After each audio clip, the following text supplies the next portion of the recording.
Hello and welcome to the Digital Pragmatism podcast with Gosia. Hello. And Jerzy. And we will have today also this beverage. The subject today is what is the best age to give a smartphone to a kid. Smartphone to a kid? Well, not exactly. Will you not exactly. Will you make a statement TLDR and just give the number, or will you force your listeners to? I will explain why, because it was my idea to talk about it. Recently, I'm following a work of Jonathan Haidt. Yes. I really appreciate his work, and when I was reading something about his work, yes, so I found out about the organization, the Wait Until 8th, and this organization is encouraging parents to wait until the 8th grade. Well, at least. At least. Okay. So until the age of 14, at least. No, it's too low. It's too low. Yes, because I know. You know what people do. They will read, 14. My kid is 12. It's like... Okay, I just wanted to talk about this idea because I think that the idea is really great. And powerful. Because it encourages parents to sign a pledge that they will not give a smartphone. Before the age of 14? Yes, at least the age of 14. And, on the web page of... Okay, so how this works, we will explain just after the break, but I have to turn on the reel-to-reel. Now it's recording. So please, Gosia, tell us all how this pledge by Wait Until the 8th works. So as a parent, you can sign a pledge that you will not... It's an online pledge? Yes. And you can, and the idea is to find your school so that you could find other parents. Okay, so there is a web page where you can find your school. Yes. And the presumption is then when 10 parents from your school sign the pledge, then you will, know each other and you can... Okay. So in order not to be alone with this idea in your school, it gives you the opportunity to see whether you want... Create a community of people and to, in such a way, you can reinforce your child, because... yes, because there is no the mechanism of exclusion that my kid will be the only one without a smartphone or something like that, but you know that at least it will be you and 9 other people that will make the effort consciously to not give the smartphone at least before 14th birthday. That is right, and they are just saying that all the CEOs in Silicon Valley do not give smartphones to this is true. Kids before 14th birthday. No, even after. Late, that is why I'm saying that it is very low. Because every person that I know and every person in Silicon Valley that was early in developing smartphone technology and tablets and this kind of stuff is actually waiting way longer.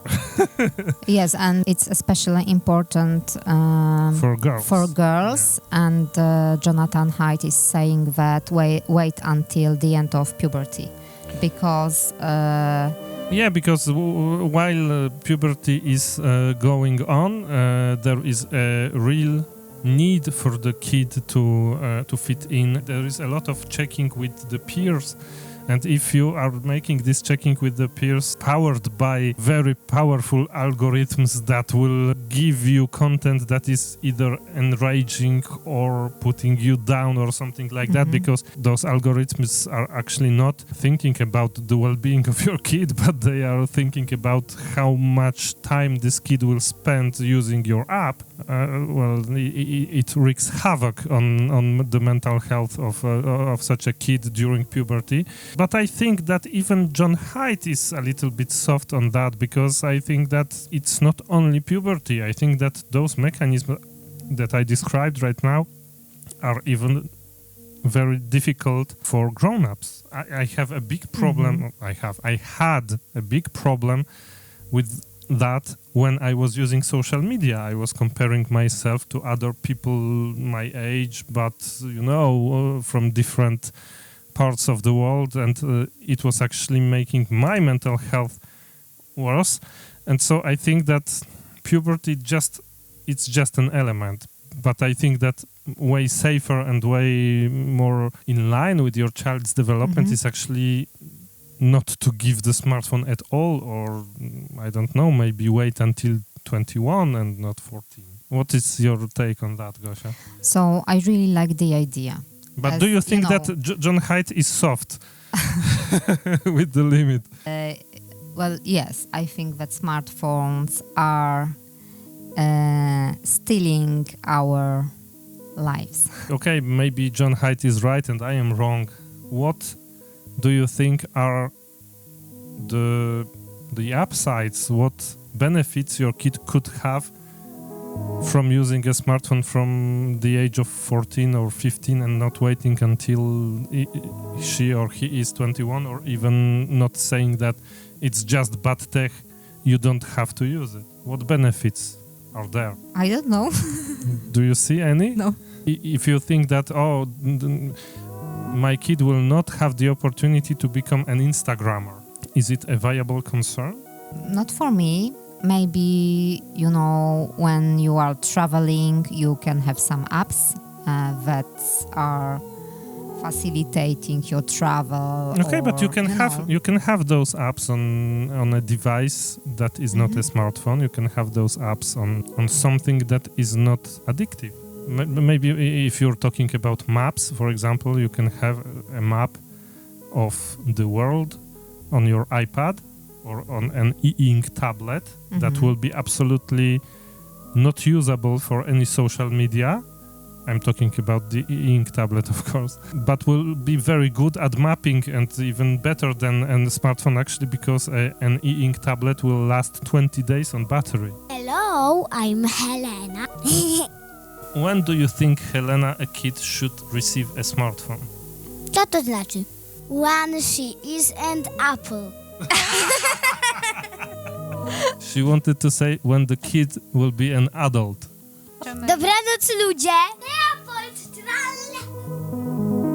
So I think the idea behind wait until 8th grade is very good, because you can talk to parents of your kids' friends. Yeah, but you're looking basically for allies, because yes. Yeah, because if not, you think that you are alone. Your kid will be completely ostracized from the peer group, etc. And when you start talking with other parents, you discover that they don't know.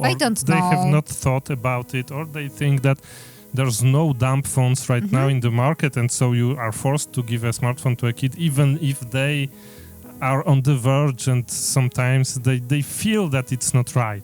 So having those allies is pretty good, because, for example, you don't fear that your kid will go to someone else's house and then stay on a smartphone. And when it comes to the age, when to give a smartphone to a kid, so there is a recent study that shows that the younger kid is receiving a smartphone, then later in life, the worse mental health okay, so the sooner you will give a smartphone to a kid, the biggest will be its negative impact on his or her mental health. And this is a study. It's not a blog post. No, it's not a blog post. This is the study. Jonathan Haidt wrote about it in May, I think. And it's a study in different countries. Whoa. So basically what we imagined ourselves with listening just to our instincts revealed to be true. When we told ourselves, no, there's no right age for the kid to receive a smartphone, the later the better, we were right. Yes, we were right. If you are thinking what is your role as parents, what is the best gift you can give to your child, what is the best gift you can give to it's basically good mental health. Because if the mental health is okay, there's no problems with self-esteem, there's no problems with solving conflicts and this kind of stuff. The rest, the kid will basically figure it out. Even if the world changes in such a way that you are unable today to imagine how it will be changed, the kid will figure it out.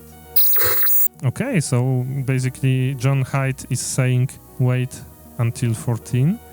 We, Gosia and Jerzy, are saying don't give a smartphone ever to your kid. And if the kid is asking you while being an adult, can I buy a smartphone, what do you think about it? Say no, it's a stupid idea. Use a dumb phone. That's it. That's the pod. Thank you, Gosia. Thank you.